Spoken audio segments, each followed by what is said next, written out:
অভিনন্দন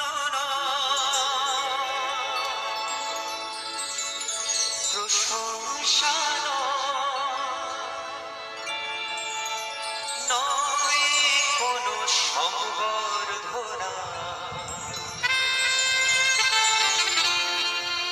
মানুষের ভালোবাসা পেতে চাই আমি, চাই শুধু শুভকামনা।